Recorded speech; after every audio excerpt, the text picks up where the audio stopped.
तबकात को नहीं निकाला जा सकता, एक वकील नहीं निकाले जा सकते, वहाँ वकील नहीं जा सकते, जेल है। हुकूमत याद रखे, पिछली हुकूमत भी याद रखे, आपका नाम उसके ऊपर से स्याह धब्बा कभी मिटेगा नहीं। तारीख की सबसे बदतरीन जो गोलाबारी और एयर अटैक्स हुए हैं गज़ा पे, उनकी मैं मज़म्मत करता हूँ पाकिस्तान तहरीक इंसाफ की तरफ से बतौर वकील खुद भी।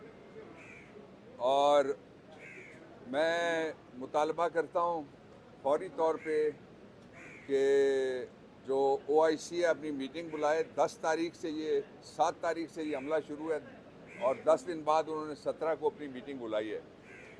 और जो गवर्नमेंट ऑफ पाकिस्तान है वो भी ज़ुबानी जमा खर्च ना करे, बल्कि जिन कमेटियों की सरबराही OIC की हमारे पास है, पाकिस्तान के पास है, उनका इजलास बुलाया जाए ताकि गज़ा के अंदर जो इंसानियत का कत्लेआम हो रहा है उसको रोकने की कोई सबील निकाली जा सके।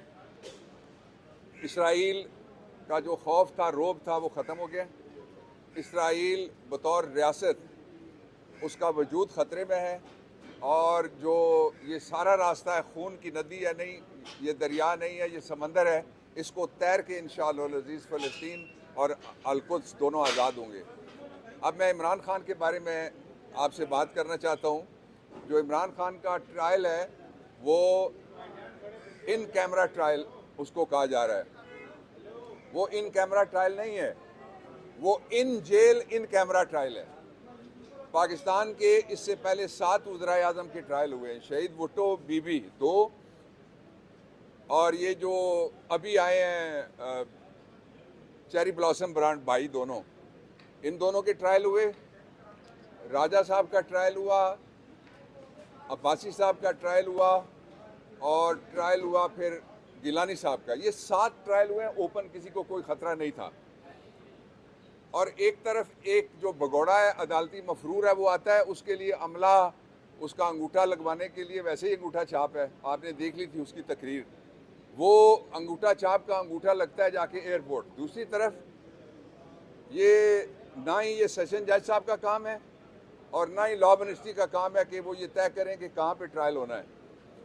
ये जो ट्रायल कोर्ट है उसको इख्तियार है सेक्शन 14 के नीचे, जो इख्तियार यूज़ नहीं किया जा रहा, एब्यूज़ किया जा रहा है। मैं बताता हूँ कैसे।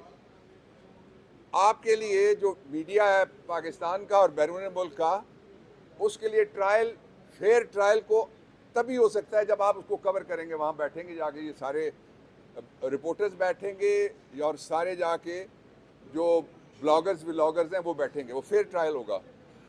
जो कानून में लिखा हुआ है सेक्शन 14 है ऑफिसर सीक्रेट एक्ट का, उसमें लिखा हुआ है कि किसी शख्स को या सब को अदालत अगर समझे कि कोई ऐसा मरला केस में आ गया जहाँ रियासत को ख़तरा है, मैं लफ्ज़ इस्तेमाल कर रहा हूँ, I would like to be contradicted,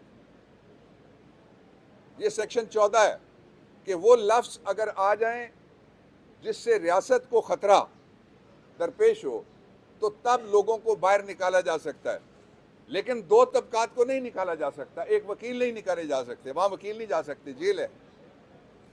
दूसरा, आप नहीं जा सकते, वरना आप वो ट्रायल देखने के लिए वहाँ खड़े हों।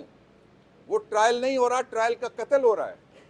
It is murder of a trial जो इमरान खान के ख़िलाफ़ प्रोसीडिंग कर रही है। ये मौजूदा हुकूमत याद रखे, पिछली हुकूमत भी याद रखे, आपका नाम उसके ऊपर से स्याह धब्बा कभी मिटेगा नहीं। और उस ट्रायल में किया क्या जा रहा है, मीडिया बाहर है, वकील बाहर हैं, कहते हैं इंसाफ होता हुआ नजर आना चाहिए। मुल्क की आखिरी बड़ी अदालत को मैं खराज तहसीन पेश करता हूँ, और इनसे पहले अतर मिनुल्लाह साहब को, जिन्होंने कहा था कि कैमरे पे ट्रायल हो, सारे लोगों को दिखाओ। यहाँ जितने केस चल रहे हैं वो सारे के सारे ऐसे केसेस हैं जो बड़े केसेस हैं, और प्राइम मिनिस्टर का ट्रायल हो रहा है जहाँ मीडिया मौजूद नहीं है। क्या हो रहा है किसी को कुछ पता नहीं है। और जेल में ट्रायल जो होते हैं, मैं बीबी का मैं वकील रहा हूँ, मैं जेल जो कोर्ट लखपत में नवाज शरीफ के दौर में ड्रग केस था जिसमें डेथ सजा थी आसिफ जरदारी का, मैंने वो ट्रायल सारा लड़ा, लेकिन उसमें रिपोर्टरों को जाने की इजाज़त थी, वकील हम जितने चाहें हमारे साथ जा सकते थे। तो ये इंसाफ का कत्ल हो रहा है। और ये जबरन जो आज चार्जशीट लगाई गई है उसकी कोई हैसियत नहीं है, ये बोगस केस है, इसका कोई मुस्तकबिल नहीं है। इसलिए मेरी दरख्वास्त होगी कि जो रेलेवेंट अदालतें हैं सुपीरियर, वो इसका नोटिस लें। बाद में पछताने की ज़रूरत नहीं होती कि एक चीफ जस्टिस साहब भी रहे, उन्होंने अपने मेमोयर्स जब लिखे, उन्होंने कहा हमसे ज़बरदस्ती फ़ैसला कराया गया था। मैं भुट्टो के मर्डर केस की, जिसको मर्डर ऑफ अ ट्रायल कहते हैं, उसकी मैं बात कर रहा हूँ।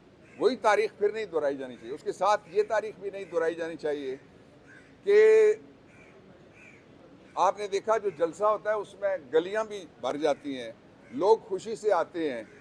तो हबीब जालिब ने एक दफ़ा एक रेफरेंडम हुआ था, जो नवाज शरीफ साहब के मोजिद और इनके मुर्शिद दोनों थे, ज़िया उल हक साहब ने रेफरेंडम कराया था। तो इनका जो जलसा था उसके ऊपर मेरा कमेंट ये है कि ये बिल्कुल उस रेफरेंडम जैसा जलसा था जिसके बारे में हबीब जालिब ने कहा था कि कुछ मायूस से चेहरे थे, सच्चाई का मातम था।